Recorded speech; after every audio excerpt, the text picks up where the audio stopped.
worried that you might be the cool kid? You wear the latest fashions on top of all the trends. Or have you ever worried you were too much in the mainstream? Always so generic, more normal than your friends. Well, we've devised a test to put to rest your fears. There's no need to panic if you lend us your ears. Tonight you can't sleep easy after all that you've heard. Cause if you like the show, then you're probably a nerd. Oh, Canon, it's Canon, it's all.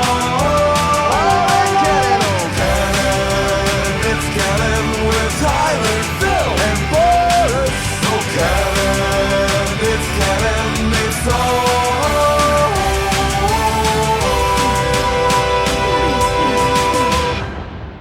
in Canon.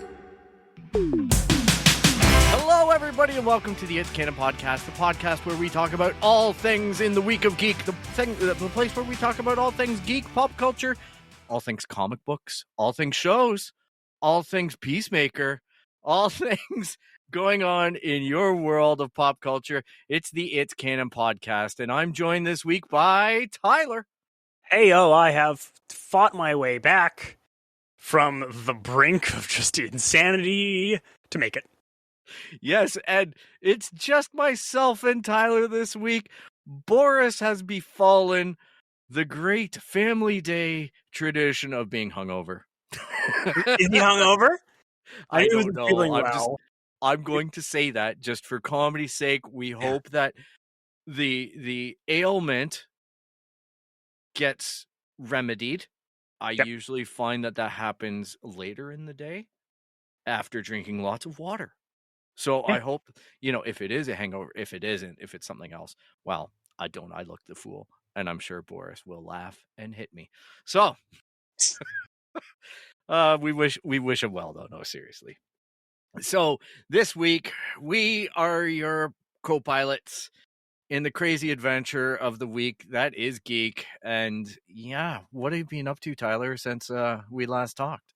So yeah, I have been in a incredible blitz of getting work out the door and doing renovations, and then by about 7 p.m. collapsing onto the couch. Ooh. And there has been too many. We are now in the early 2022 problem of too many games that are, even if they're not great, they're good enough. There's enough things out there that I'm willing to just sink time into the couch, and that's good. How about yourself, Phil? You know what? It was kind of funny because I was doing a little bit of a news roundup myself yesterday or over the weekend. And I was remarking on what a prolific month February is, which we did in last episode a little bit about the video games that are coming out. And obviously a lot of these video games missed their mark for getting in on the holiday 2021 or whatever their original mark was. And now this week, it's just been crazy for what I'm seeing, what's being updated, and what's coming. Like I got the Horizon Zero Dawn, Forbidden West game. Yeah. And it's being awfully kind to me, and I'm enjoying it. But I'm also looking at this Elden Ring thing now with a little bit of bated breath. Yeah. And there's another one that's just, man, I'm having a tough time with it because it's like a relationship. All right, I'm going to tell you a story. Okay. Old man Phil here. Yeah. Back in the day when I bought my PlayStation 1, I was involved in a relationship with a young lady who worked at a video game store. And she was a hardcore Nintendo fan. Mm-hmm. All right. And when we would play our games, she was always jealous of the PlayStation because of the CD-ROMs. And there seemed to be more advancement on that versus a cartridge-based system like the Super Nintendo. It was console wars, and it was fun. Sony was a relative unknown. And one of the properties that came out of that relative unknownness was a little disc called Gran Turismo. Dun, dun, dun. Yeah, and I I gotta say, this game, holy crap. Did it ever blow my mind? It was just like, slap that puppy in, and you're seeing cars that you owned or currently own in a video game, fairly somewhat realistically depicted onto different environments, road, terrain, that type of thing. And it was, damn, was it ever fun. So, the rumor is that I haven't done any great deal of research into it, but somebody anecdotally told me a story where Bill Gates, who was, at that time making multi-floppy disk games like Flight Simulator and whatnot, he was so obsessed with Gran Turismo that was the whole genesis of the Forza line, where he went out. Eventually, the first couple Forza games were made by a different company. Okay. Then Playground Games came in and started making it. And that was on number 3, I believe. And then the rest is history. Playground Games is now a crown jewel in the Microsoft empire who can seemingly do no wrong with the franchise and has even been entrusted with the new Fable. So, For good or ill. Yes, it should be interesting to see. So, this game, that's the origins of it. And Gran Turismo had different versions. It evolved. But when I looked at the competition, when I looked at the Xboxes, all right, they were becoming more fun. Gran Turismo was standing to be a simulation. And that simulation, sometimes, how you've played Flight Simulator, right? Yes. Like, you've at least tried it in some form. It is beyond me, but I have tried it. Yeah, so you sit in the plane. Yep. And you fly it. Yes. Okay. If you think it's going to be easy to get down to the level of the pyramids to buzz by them, it is not. The ground likes to hit you fast. Okay. It is a video game, but it doesn't play like a video game. It plays like a simulator, which means there's realism. Yep. Forza, as a general guideline, was the pursuit of that, simulation in a lot of ways. Yeah, same idea. Yeah, and then you had the Horizon series, which was much more arcade-ish. You suspended physics a little bit. You have some fun with the car and the speed. Still replicating that experience, and that's where I've really fallen into. But I can't, for the life of me, after so many times of being hurt in my relationship with Gran Turismo, which is why I liken it to a really bad relationship with an ex. I can't help but hear its siren call when Gran Turismo 7 is knocking on the door and saying, for $110, you too can revisit that pain. But you might get the best fuck of your life. Oh, no. Oh, no. I don't know. I don't know what to do. I know what I'm going to do. I'm going to buy it and then painfully regret the 100 gigabytes it's going to occupy on my PS5. But try to convince myself every third Friday that I'm going to fire it up again and see if I was wrong. Sorry for the colorful language, everybody, but sometimes you got to put it in terms that we can all relate. Game. I will note, if you have an extra hard drive that you plug into the PS5, you can transfer your PS5 games over, which is faster than having to re-download. Yes, it is. And it is a nice feature. And I have been taking advantage of it until I finally belly up to the counter and decide that I'm no longer going to be buying the softwares until I get an expansion SSD, because I am spoiled by the Xbox Series S. in that I've got an internal little hard drive SSD, and I've bought the external Seagate 1 terabyte. Yep. And it's really nice having a terabyte and a half. Yep. And then I look at the 800-ish on the PlayStation 5, and I think, wouldn't it be great? Apparently, this week, Seagate is talking about bringing out a 5 terabyte SSD for the PlayStation. And here's an important thing that everybody needs to keep in mind. Not only do you need to pay attention to the statistics on these things, you also have to, if you're ordering off of Amazon or going into your local computer shop, you have to be aware that these SSDs require a heatsink be mounted onto it. Okay, good feel to know. All right, because they'll want to sell you just the SSD, the chip, but you need to have a heatsink on it for the PlayStation to like it. Otherwise, it's snap, crackle, and pop. Gets too hot? Gets too hot if there's not a way. So just make sure that it's got that little heat shield on it that looks like a ironing board or something like that, because that's the most important feature for the PlayStation. Now, some guys have run it without, but I would not recommend chancing it, and neither does Sony. So be careful, as it's money well burnt. Yeah, and those SSDs have come down in price from what they once were. Yep. But they're not cheap, and I can only imagine what a 5 terabyte cost you. You know what? We're in a great position right now, I think, because the betting man on Sony's side, all right, I'm not throwing shade at Microsoft. At least they have a solution that's a little more durable and portable, and I guess that was the intent that they went with, as it's like a cartridge-based expansion system. Yep.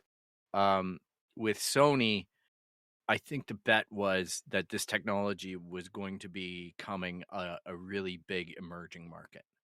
Yeah. Because of the established base. That's really going to drive production, and driving production on these things just means prices go down at some point. So fingers crossed, we are seeing it. I think Canadian, you can get in at around $169 or even cheaper, depending on the sizes for a 1 terabyte ish, right? But it's so difficult because you'll see headlines where it's like, oh, you can get in for $70, but that's for like a 250 gigabyte. You know, you have to be careful with sizing and whatnot. It's a lot of numbers, though, so it's not for the faint of heart. So, you know, you might have to go to Best Buy and use those tech guys or something if you're a little bit gun shy with this stuff. Yeah. No shame. I'll be doing it myself. I don't know. I might just keep with the external. Maybe okay with that. We'll see. Well, that's the thing. The external doesn't. It means that you don't have to really feel rushed about the decision. Yeah. Right? When you do it, you're going to be really happy, and you're going to wonder, how the hell did you live before? Because I got to say, like Cyberpunk this week, we're going to talk about it. They released a pretty meaty patch, right? And like, there's a PlayStation 5 version, right? And for me, it was like, all right, I need to move something in order to put this on. I've got to do the parking space thing, right? So I started to move some of the games that are PS5 with the knowledge that it's easier to move them onto the external storage than it is to re-download them. And I gotta say, it's a little bit disheartening when the screen shows up and it's like that bar just ticks, tick, tick, tick, tick, tick, tick, tick, tick, tick, tick, and then that bar is gonna have to tick the other way when you want to put it back, right? It's gonna dot, dot, dot, dot. I'm not sure if that's faster or what, but you're limited by the read speed of your external hard drive. So, right, it's tough times, and the funny thing is that the Stadia community is like, yay, because they're like, the icon changed, it's updated. Yeah. True. There was a little bit of like, that's the reason why I bought it there. However, they put out a statistic that said that the Stadia version has ray tracing, and I don't believe that is true. So there's a little bit of a mistake there. And there was also that small mistake of it not working on the PS4 with the disc. Fair. But they fixed that. So good on. And we'll talk about that. I've got thoughts on CD Projekt Red. Yeah, let's follow up with that. We are doing a interesting episode today. We're going to cover a quick few topics, and then we're going to delve into and have a night about the video games. We're gonna save the Peacemaker finale and post show examination or deep dive for another episode when all three of us are here. But we did watch it, and man, oh man, do yourself a favor in preparation for that. Go and watch the 8th episode. You will not be disappointed with Jabba the Hutt meets Grogu. Yep. I couldn't help but feel that was the intent of James Gunn. I'm going to take Grogu's eyes and I'm going to make him Jabba the Hutt. Choices were made. Watch it again and you'll never get that thought out of your head. Oh, man. So, where would you like to start, Tyler? We're going to start with the Microsoft Blizzard Activision acquisition news that dropped this week. From an SEC filing, it became clear that Microsoft started that negotiation very shortly after the bombshell Wall Street alleging CEO of Activision Blizzard, Bobby Kotick, knew about the sexual harassment claims. It looks like, less than 3 days later, Microsoft started negotiations and it was done 8 weeks later, for 8 weeks after that, which is bananas fast in the world of acquisitions. Yeah. It also, it makes sense because I know that there's been a lot of push on Bobby to get the hell out of Activision, right? Like the employees were legitimately mad about it, and rightfully so. It makes sense now to know that all that was in play, and he was sitting there going, "I'm fucking not going anywhere, guys." like not until, because I'm sure he knew I'm getting the payday on the golden parachute out of here.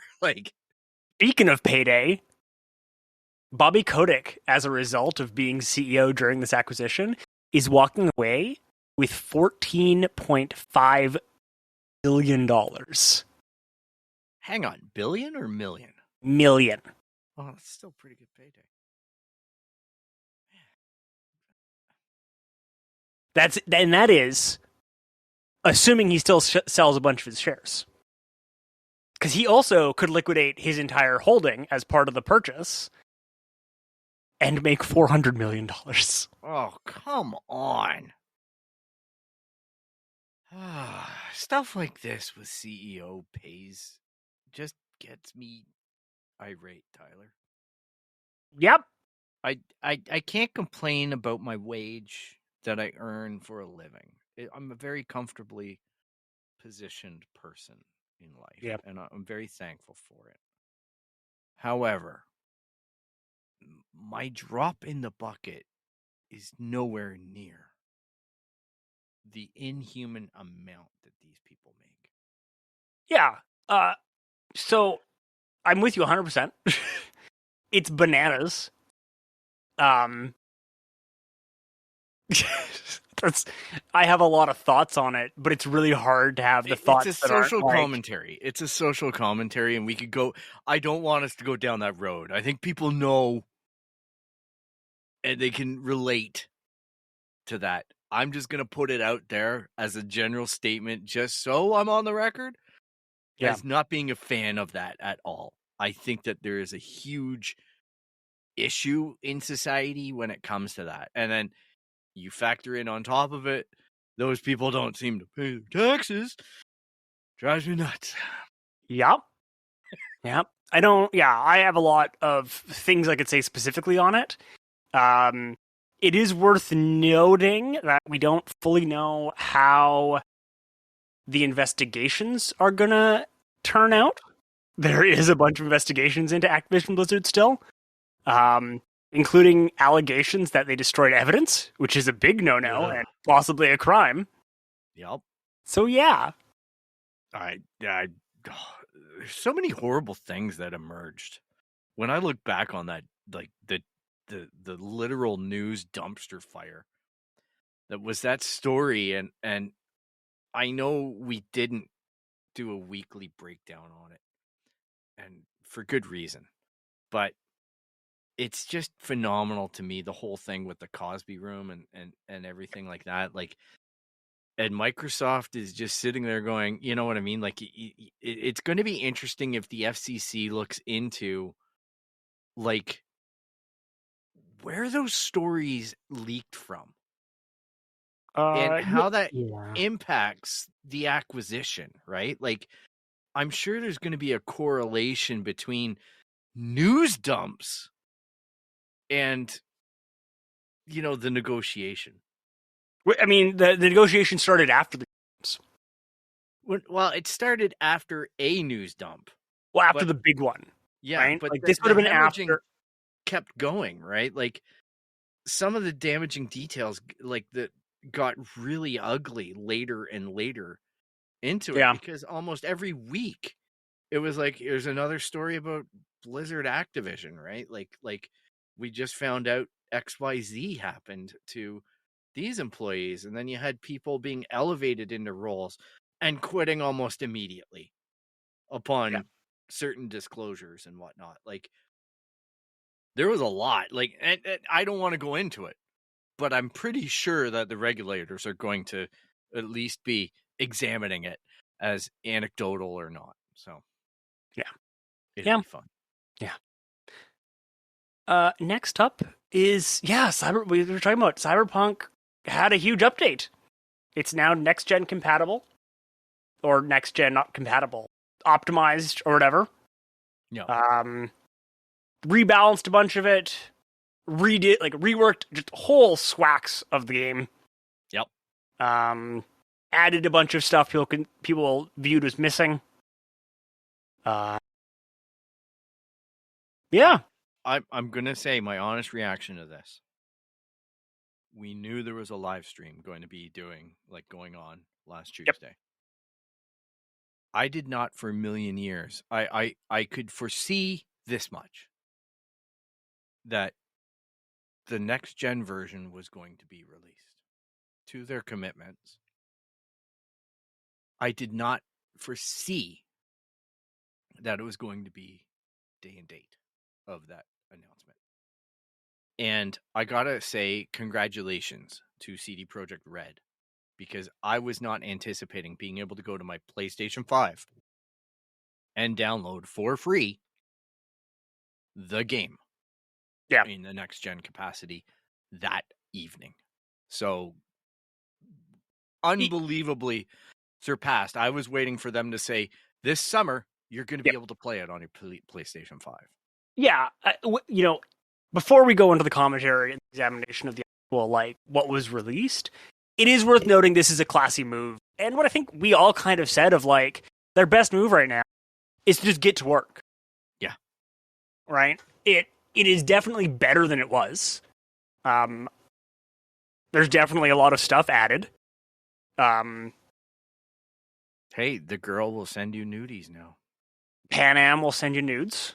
Yeah. There are 2 girls, remember? Yes. 2 girls, 2 guys so far that you can play games with. Various games. Yeah. I still haven't finished it. I still haven't even really started it. So I told myself that I was going to wait when I got the PlayStation 5, that I was going to wait until that version, because I figured that was going to be the best version. So it came in, and I'm in that spot, man, that we talked about. There's too many games in the month of February. That one dropped the hell out of nowhere on me. Right? And then, Elden Ring is coming up, and Horizon, and oh my gosh, but good on CD Projekt Red. I gotta say, there's a little bit of controversy because apparently it was quite broken on the PS4 disc version, where the game wouldn't launch with the disc in. It didn't recognize it, but they've apparently patched that, and there's, I believe, a firmware update going out to the PlayStation 4 this week. Mm-hmm. to help remedy that situation. Yeah. So, everybody's acting on good behavior. I see it in the store. I've also heard whispers and rumors that it's going to be coming to Xbox Game Pass at some point, but I'm not clear on if it's Xbox Game Pass, the full game, or if it's just that free trial, because I believe on the Sony side, they give you the ability to play a free trial, like a timed trial of the game. Yeah. And I don't think that features on the Xbox yet, and maybe that's the feature that's going to be on Game Pass. But regardless, it's going to get into more people's hands on more eyeballs and more consoles. So I'm glad to see it's back and being able to transact in the video game world with fans. Yep. And the fans seem to be happy, like by and large. I've not read of anything major. Like, these games can be buggy. So yeah, I mean, I think that calling a spade, I think that they're doing what arguably Mass Effect Andromeda should have done, which is at some point, if the hype gets too big, it's almost impossible to live up to it, and that's fine. Could both games have been released in better states? 100%. Yeah. That being said, like, once it's out there, your best freaking call is probably just to keep polishing it and just, like, let the naysayers have their first round of naysaying, and then they just kind of go away for the next thing, because a lot of them probably aren't your real market anyways. Well, everybody loves a pile-on. This is what I'm saying, calling right? it all along, right? Like, everyone's going to make the memes that show the head floating in air or XYZ. But how many of those people actually play it, to your point, right? It's like, I think if you actually followed that person who's created that thing, I think that they relish the idea that they got notoriety for making something funny. And they don't actually game the game, right? That being said, I have a friend who finished it on the PlayStation 4 like 3 times. Yeah. And he was adamant to me, there's nothing really wrong with the game as far as playability. And then his laundry list of issues with the game were actually pertaining to the game. Yeah. Like, he's just like, I didn't like this dynamic. This needs to be rebalanced. This needs to be addressed. You have too much, the monetary buildup of your cash gets to be too big and you have nothing to spend it on. So that when he found out that you could have different living accommodations, like different apartments, he's like, that makes sense, because now you can start spending your money at a level that makes sense to wanting to be able to go out and make more money if you're going to be able to diversify. And they've started to lay stuff into being able to retrofit and change your apartments. They've made it so your apartment actually does stuff for you. They've rebalanced, like, to your thing, they've rebalanced a lot of the game. Yeah. Good for them. I hope that the fans go out and enjoy it and continue to iterate this, because the one thing with CD Projekt Red that they've shown with their other properties is that if the interest is there, they will continue to push out patches and updates to make the player base happy. It's also worth noting that, like, Cyberpunk 2077 still has made them bank. Yeah. They've made them bank, and I think that a thing we can learn from this is BioWare EA dropping Mass Effect Andromeda and being like, DLC's canceled, we're not doing anything, was a mistake. Well, and they did the same thing with Anthem, right? Like, I mean, I think Anthem was in a worse state, in part because I don't know what the game was there. Yeah. Versus, like, Andromeda was a full game. The multiplayer had stuff. They had DLC they had already started work on. I have to say, though, Anthem, it had a really great shine. It wanted to be Iron Man meets Destiny. Sure. Like, it had some potential. It just didn't have confidence in its structure. It just got lost in certain things. The battles were okay. Fighting in it was okay. There was a lot of stuff that was okay. Exploration was okay. But they didn't invest the time in the support systems and didn't invest the time in the story development, didn't invest the time in the kind of the common area that you need to be able to base yourself out of it. It was a little bit of a mess. It didn't focus right on that stuff. Whereas, in Destiny, I don't know, I spent how many years playing Destiny and Destiny 2, and it's like we just hang out in those common areas and chat and figure out which mission we were going to go on next, and then hop in our starfighters, and away we'd go. The potential was there for Anthem to have that community. Yeah. It just got scared of Destiny. And, well, EA was a dumpster fire at the time. Yep. Most compelling, yep, there is. Yeah. Anthem was a dumpster fire, but now... It wasn't, I mean, it wasn't for me from the beginning. It was also, I think that, to a large problem, it was also a company that was known really for single-player experiences to make an MMO type thing. There was a lot. But that brings us to our third story, which is kind of a collection of stories of, it's been a real weird week regarding video games and cryptocurrency. So, on Tuesday, it was reported that that Magic the Gathering, so Hasbro, which owns Wizards of the Coast, which owns Magic the Gathering, had issued a cease and desist towards an NFT group, basically saying that you cannot just take our IP and put it on the blockchain. That's not how any of this works. And they kind of responded with, yeah, we can. Oh, wow. So they're going to get sued into oblivion. Like, do they not realize that Hasbro can print money?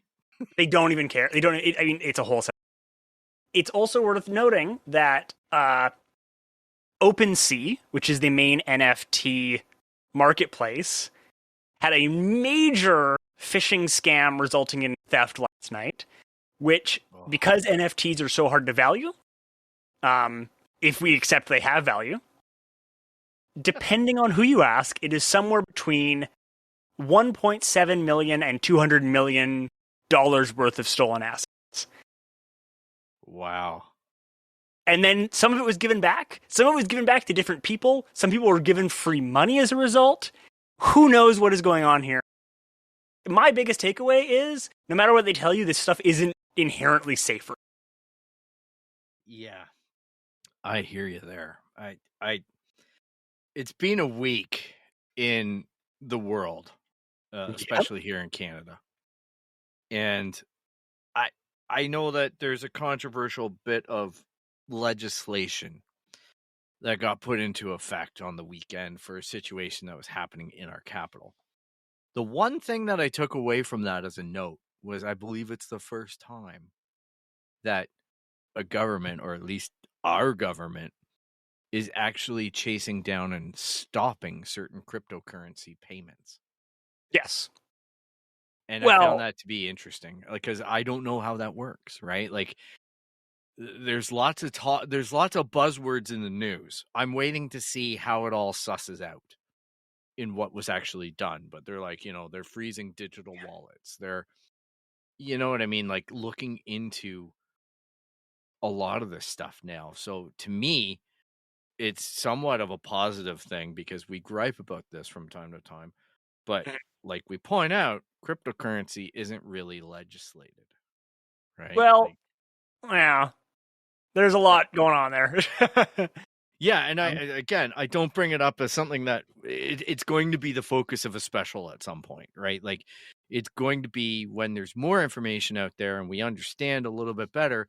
I know that you have a great understanding of it all, but to the layperson, I see a lot of backlash right now to NFTs. And I see a lot of backlash going on with crypto, which I never used to see before, right? It seemed to be this little thing. Either you were in it or you weren't. Now I'm seeing people pushing back vocally. So it's interesting. Yeah.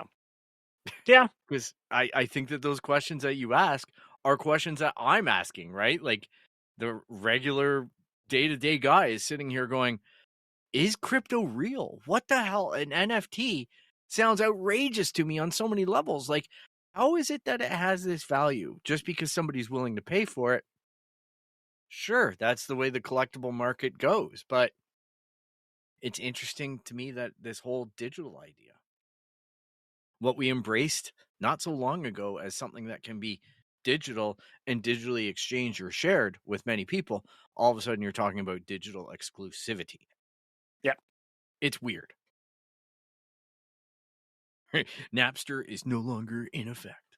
I mean, look, the best, quickest piece I have found thus far on it is a YouTube video called "The Line Goes Up." It's been doing the rounds. It is like it's been watched millions of times already. It is unfortunately like 2.5 hours. It is worth noting, like, I have been in the crypto space since the beginning. I did some mining in the early days. I've worked for a few different companies and stuff, and I think it's a scam. Yeah. I think that there is maybe some kind of interesting technology at the heart of it, but I don't think anyone's found a good enough use for it to justify any of the cost. It seems like the dark side of it is supremely overwhelming over the benefits, right? Like over anything good that you can glean out of it. Yeah, I mean, any upside? Yeah, well, I don't want to go into the whole thing. There's a whole thing. No, I know. Yeah. Idea. But all of that, all of these pieces, and then Nintendo's recent kind of taking stuff and doing the Disney of they're putting a lot of their stuff in the vault. They're going to be closing the Wii U and Nintendo 3DS online stores, and they are making it increasingly hard to access their old games unless you're willing to pay a monthly fee. That's kind of crazy, man. Which, you know, it's a thing. But all this brings us to kind of our big topic for the day, which is we're going to talk about like the state of video games and how all these weird things are going on all at once, and they're all interacting, and they're all leading to some really weird stuff in the gaming industry. Yeah, like I'd like to make a comment about Nintendo. Yeah. Where I was really, really impressed when I bought my Switch. Number one, the execution of the actual product. It's been a while since I've been in the Nintendo headspace when I picked it up. And I was really impressed with everything because previous to that, I was kind of making fun of it. And I realized the value proposition that Nintendo bring. And I was constantly surprised at their approach with online.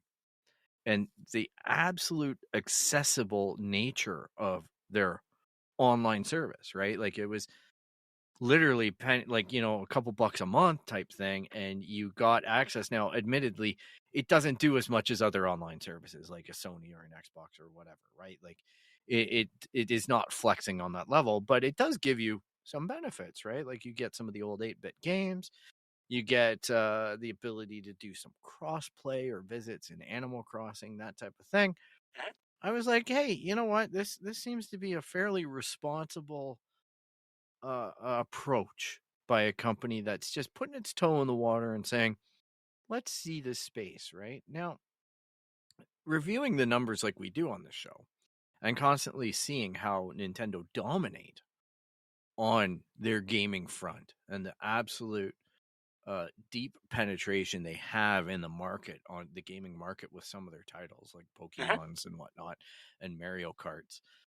And then seeing this behavior and increasing, like they obviously step things up with the whole, they've increased prices for this online shop and they've tiered the online shop, right? There's different buy-in levels now, and there's different gets at different prices.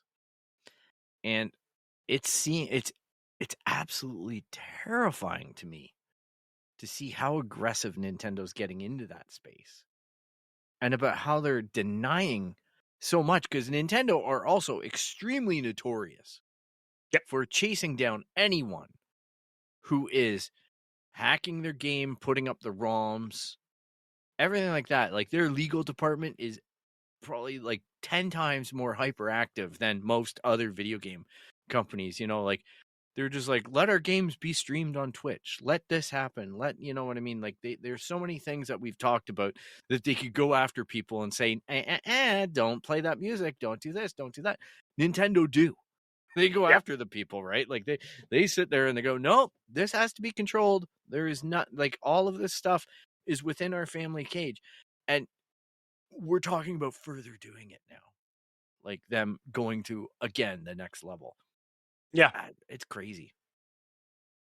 Yeah, I mean, one of my things is very much of Nintendo doesn't compete really with Microsoft and Sony in the traditional way we'd consider competition.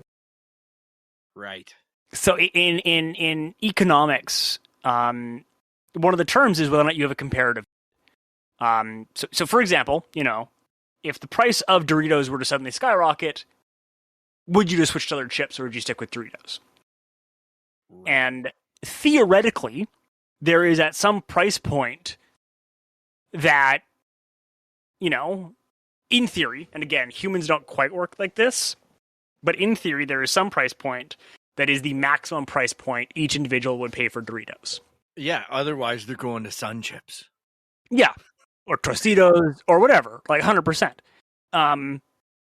And you know, it's I can't remember the exact economics terms. I'm drawing a blank, but it's what are their, like, how easy can you switch the competition, and what is the competition? Right.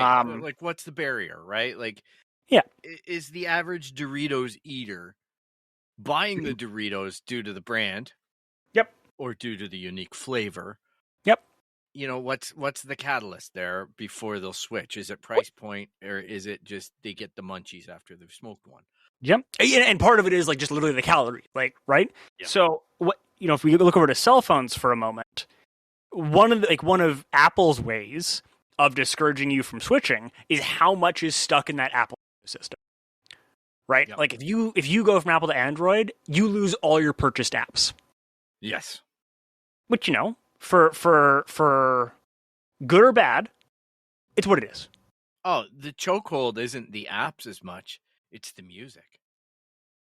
Before streaming services became dominant, if you wanted to legitimately enjoy digital music, you were tied to iTunes.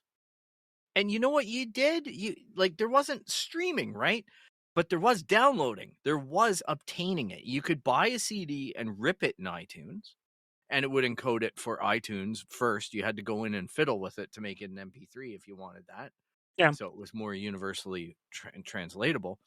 But you would sit there and go, screw it. I'm not going to go walk down and stand in line on a Tuesday for X music release. I'm just going to buy it digitally and download it from Apple on that Tuesday. And that was a coffin for the consumer in their relationship with Apple. They couldn't get out of it. Because it's like, if I go to Android, I lose all my music that I bought. Mm-hmm. You know, and they did it further with the iTunes movie store and all that stuff. You buy a physical movie, you get a code, I'm going to unlock it on iTunes. Why? Because I get the extra features. I get, you know what I mean? Like, there's a whole bunch of stuff that you get that you don't get at that time on the Google Play Store. Mm-hmm.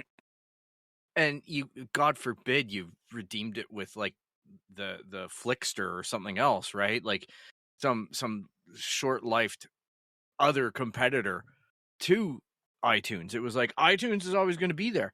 Like, to this day, I still have a Apple TV because I have 270 movies. Yeah. On iTunes. Yeah. Like DRM to it. Yeah. For Nintendo, back to that original point, it part of it's also like there's nowhere else to get Pokemon. Exactly. There's no, like, so many of the games that make Nintendo a lot of money, you can't get anywhere else. And that's long been part of their core business practice. And it's interesting that they are moving towards that in an era when Microsoft is definitely moving away, right? Yeah. Halo is now Xbox or PC. Yeah. And it's free to play. Well, that's a separate... As the multiplayer and whatnot. But it's a decision, right? Like, yeah, they could have locked it behind a Game Pass subscription, a PC Game Pass subscription or even an actual purchase of the title. Mhm. They could have locked it, but instead they said, no, you don't have to have Game Pass. You can just get it. Yeah. So it's interesting to see that divergence, right? Nintendo are doubling down on it, but I guess people aren't playing Sonic the Hedgehog as much to compete with the Mario. They want the Mario. What was it? Oh, there was Sonic the Hedgehog, and then there was Epic's answer to it, Jazz the Jackrabbit. Yep. Yeah. I really think Nintendo is doing their own thing right now. And I really don't think they treat Sony and Microsoft like competitors. Yeah. Right? I think to an extent, Nintendo especially, is doing its own thing, and I think it almost compares itself to like every other media, if that makes sense. Right? Of it almost is like, well, it's us or Netflix. Yeah. They definitely think about their company and product differently than the other companies. Yeah. Yeah. And that brings us to the state of gaming. Right? I mean, I think that this is all of it. I think that Nintendo is doing its own thing. I think that we almost need to compare them their own little corner. And I think I've said it before. They're really almost competing against cell phones. Yeah. Which is, sure, rock on. And then you look at the amount of money that's being spent, like in that acquisition. When you think about the absolute behemoth that Microsoft is, and who do they chart as their competition? They're not even talking about Sony as their competition, even though sales figures came out this week, or claims came out that said the PlayStation 5 analysts are saying, what is it, that the PlayStation 5 is outselling the Xbox Series X 2-1? Yeah. And they're lowering production because they can't not. Yeah. It's insane, right? Like, and who are Microsoft targeting? Google. Yep. I constantly see it in my news feed because I do pay attention to Stadia as a customer myself. But everybody is just wanting to slam Stadia as dead. It's nauseating, the news cycle right now of it. Everybody trying to proclaim that the product is dead. And yet here they are doing that whitelisting, like doing all the stuff to get other companies on board with it and get it playing on so many levels, because as long as your internet connection is that good and there is an entry door, it's fascinating to see. And Amazon are announcing now, or really people think it's speculation that Amazon are close to announcing that Luna is coming out of beta and it's going to be presented into the Canadian market and other markets, I think the UK. So they're going to expand it from the States right now, where it's the only place where you can play it. And they're starting to get out there, and they've had a major hit in the past couple of weeks with Lost Ark. Right? Like that's which was Amazon game. Free to play. Free to play. The funny thing is that it was actually a game from 2019, and it was made by a Korean developer and played in Korea wildly. So this thing has already gone through its growth spurts and growing pains, put it that way. So it's coming to the market in a pretty mature way, having already established or figured out some of its challenges in terms of player progression and player feedback. So I found that was a fascinating thing that's going on by Amazon, where they're buying some of this stuff or throwing tons of money at it and bringing it to market to us that way. Yeah, like these are big moves by companies, right? Like that's what we're talking about when we're talking about these changes in terms of strategy by the video game companies to us as consumers, and how they are getting our attention and how they're acting with one another in the marketplace. I mean, the other side that I think we don't talk about or consider a lot is how much non-traditional gaming markets are growing. So what I mean by that is, so like if in sub-Saharan Africa, this is from some reporting from last year. In sub-Saharan Africa, there's 186 million. There's 180. Sorry, you cut out there. What was 186 million gamers Whoa! in sub-Saharan Africa. What are they playing? Yeah, so I'm looking into this, but it's like South Africa, 40% of South Africa plays video games regularly. Wow.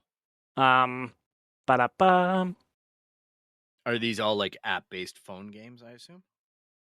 It looks like it is largely phone games and PC games. I mean, unfortunately, the person starts to go on into then like also whether or not they're using crypto stuff, which fine. But yeah, it's increasingly because there's a lot of young people, and they can play, and they had and infrastructure is building fast. Right. They have more internet connection now. They have better cell phone connection than they used to. Yeah, it looks like it's primarily mobile and PC. So barriers to access are coming down. Yep. Disposable cash is able Going to up. obtain better technology. Yep. And you also get in places like that, they don't get the same types of cell phones that we get. They get more of a mid-grade phone, but it's offered at an incredibly different price point than it is here. We get to pay the huge dollars for, the flagships. There you get an off-brand from a big brand like Samsung or whatever that'll be into a price point of that's reflective of the marketplace, right? Where they're not going to get maybe as much RAM or as bright of a screen, but they're going to get a phone for an absolute affordable rate for the market. I don't know as much about cell phones. The other side is the North American. Oh my god, my computer's having a moment. So yeah, the worldwide video game market is this worldwide or America? Give me a second. Yeah, so the global video game industry is currently valued at about $178 billion. But based upon current projections, Asia Pacific, so that's Korea, Japan, China, and Southeast Asia alone is projected to be $125 billion gaming by 2025. Based upon their current growth rates there. So we're looking at worldwide gaming going up crazy fast. This just really blows me away in the sense that it's a lot of money, 170 some odd billion, and then you're looking at these other markets diversifying or becoming even bigger components of that number and inflate that number even more. It's just amazing to me that Microsoft paid $70 billion for Activision Blizzard. I mean, but that's also a lifetime, right? I know, but geez, man. The other side of it is if you're looking to the future, right? But part of that acquisition is they get Candy Crush and a whole bunch of other stuff, right? Like they get into this mobile market deeply. Yep. Also, it's worth noting that by next year, there's projected to be 3.2 billion gamers worldwide. And I'm trying to figure out what definition of gamer they're using, but it appears to be someone who's playing video games of some kind more than an average of an hour and a half a day. Man, I don't even know if I do that. I do on good days. Average, right? Because a lot of people, especially if you're a console gamer, it's going to jump up a lot on the weekend. Yeah, it's typically. The funny thing is, I'm thinking back to my ex-wife. Yep. And I can't help but think she is probably a bigger gamer than I was at the time. Mm-hmm. In the sense that she was always playing The Sims. Yeah. We had the computer on. Yep. The Sims dominated because you could be an interior decorator. Mm-hmm. You know what I mean? There were so many avenues to explore that title. And then When she wasn't on that or enjoying that, she was on her iPhone at the time playing Smurfs. Yep. Or X game. Like, it can be any game. I don't care what it is. But the qualifier that you're talking about, like I say, it's amazing to me. And that's just a regular person. And there's so many of us that do that. The funny thing is that I didn't enjoy seeing the impact of that, like, on her, especially with the cell phone, because it was like you could literally see the cell phone would come out and it was like, well, she's gone for 3 hours now. You know what I mean? Like, she's shutting off tonight and that's her escape. And I'm like, good on you, but at the same rate. So I don't even have on my cell phone a game installed because I'm worried about the addictive nature of it. Yeah. Like, if I'm sitting at a screen playing my PS5 or whatever, it's a choice, and I can manage that choice. Sure. But wow, it's amazing to think of how many people it's happening to. Also worth noting how insanely high digital's gotten. Yeah. So 91% of CDPR sales were digital only. Yeah. Well, I think that's part of the pandemic too, right? EA is 87%. Hey, there was a point at which I bought my new car 7 years ago. Yep. At that time, there was still a record store. There is in the mall today, in my local mall or galleria. I went to the store and I bought a physical CD because I still, that 7 years ago, the cars came with the CD player still. At least mine did. And I thought it was novel at the time that I had a physical CD to listen to X Band. Yeah. I don't think that anymore. And it's become that way.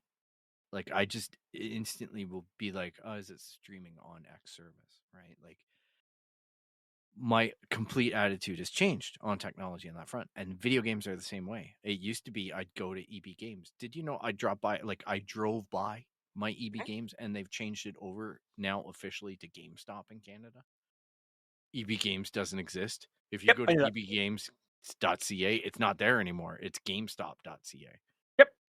All the branding's changed.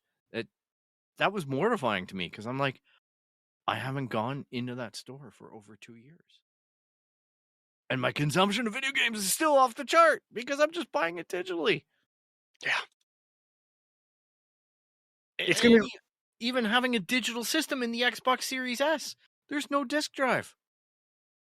Like, the only reason why I really covet having a PlayStation 5 with a super drive on it is so I can watch 4K Blu-ray movies. Like, that's crazy. Yeah. Oh, how far we've come. But yeah, it's worth noting that every single every single platform for gaming except one has gone up year over year, like every. And the only one that goes down, browser-based PC games. Oh, yeah, makes sense. Which again, like, all right, sure. Well, if you look at the PC market and whatnot, a lot of the foundational underpinnings of how those games work are being torn apart because they're notoriously full of all kinds of security loopholes. Yep. Well, and how do you make money off Flash and stuff like that, right? Yep. Yeah. Incredible. So weird. So yeah, well, that's our deep dive on video games. Hope you enjoyed. Like I say, we're going to talk about Peacemaker, do a series wrap up and digest about it and talk about that 8th episode. I'm not going to spoil it, but I would say before you tune in and listen to it, I would strongly recommend treating yourself to it. The big piece of news out of that is that it did get renewed for a 2nd season. So congratulations to James Gunn and Jennifer Holland on their engagement and that news, because I think that made for a very good week for them. And my goodness, the world needs more Peacemaker. That's for sure. And the other little bit of news that I thought was funny this week that I'll try ending with a laugh on is that Uncharted the movie seems to have rounded out at the box office worldwide about $139 million, I believe is the total that we're waking up to today. And the movie cost about $120 million to make. So this is the one that I don't know. I don't know how I feel about this franchise. I'm not incredibly compelled to go see Tom Holland reprise this role. And I've enjoyed the video games thoroughly through the years, but I don't think that this movie is going to sell more video games. So I think it's in an awkward spot about getting a sequel based off of criteria that maybe other movies get renewed. Who knows? It's going to be interesting to see the math and the reaction by the studios on this one. But congratulations to them. It's no Spider-Man, but hey, he's got to get out there and be who he is. So I'm happy for Tom to get a little bit out of the tights. Anyhow, I'm going to close up shop here. I'm going to thank you all for listening. If you're looking to track us down, you can find us at www.itscanonpodcast.com. You can look us up on Instagram, Twitter, and Facebook at It's Canon Podcast. You can email us at show@itscanonpodcast.com. You can subscribe to Apple Podcasts, Spotify, Stitcher, Google Play, wherever you find podcasts, you're going to find the It's Canon Podcast show. And be sure, if the platform allows, to leave a rate and review. It greatly helps us with the algorithm. And subscribe so you get notified when we drop these crazy wonky episodes. And be sure to tell your friends, that you're listening to the It's Canon Podcast. And it's the only podcast. It is the podcast, the best podcast for talking about your week in geek, for talking about pop culture, for talking about comic books, movies, video games. Yes, we talk about video games a lot. And you know what the best part of it all is, Tyler? All in canon. And all hail the algorithm. All hail the algorithm. It's all in canon. Thank you so much for taking the time to listen to us, and we'll get back at you next week. Woo!